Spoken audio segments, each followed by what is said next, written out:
But promises in itself is not a bad thing, but it's whether or not those promises you are making are reasonable, are they feasible, are they practical? And the reasonableness and practicality of the promises you're making would be judged against the antecedents that we have had.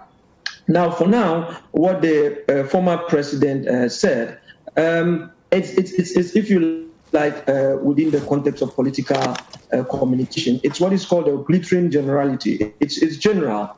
We need to interrogate the how that is going to be done. For instance, if you look at the issue about corruption, I don't think in our part of the world, and almost everywhere in the world, I don't think any politician can come and want to seek the mandate of the electorate without demonstrating or without letting the people know that he or she is going to try and tackle the issue of corruption, knowing very well how corruption has been so insidious and has been eaten into our whole political architecture and has actually been making people poor and poor and poor. So you have to clearly demonstrate that you will be able to tackle corruption.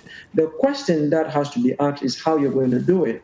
Because we have seen promises in the past. People have said they are going to come and deal with corruption.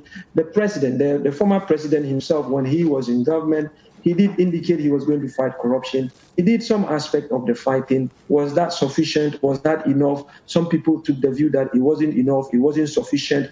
The then opposition capitalized on that. And by and large, people have argued that one of the reasons why people kicked the NDC out of power was, whether you like it or not, the issue of corruption, whether it was a perception or a reality that played a part in people getting rid of the NDC.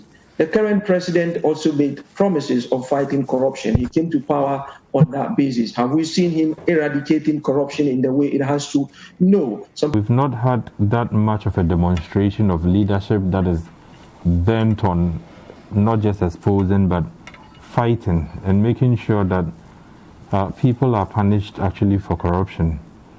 You live in a country where somebody goes to steal mobile phone 200 Ghana cedis worth, goes to Insawam for 10 years.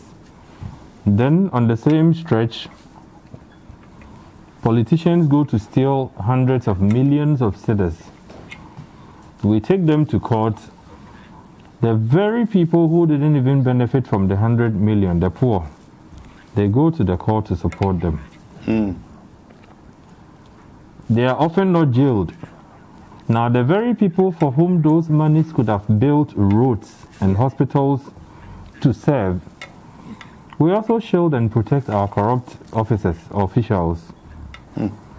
In the end, the nation suffers. And so if you look at a beautiful country like Ghana, your weather conditions are not that bad. In fact, they are predictable. You can tell at what point your rains will come, when your dry season would come. You don't have typhoons, you don't have hurricanes, you have all the mineral resources. Yet, we still live in slums and the filth. Simply because the amount of revenues that we generate, we should have gone into productive uses, ends up in people's freezers in their garages. And like I've heard one big politician say, the corruption money, you don't put it to a bank.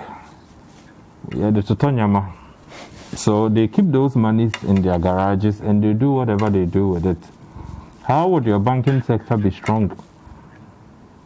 Because there's a lot of money in the system, right? But a larger chunk of it that the political class control are unaccounted for.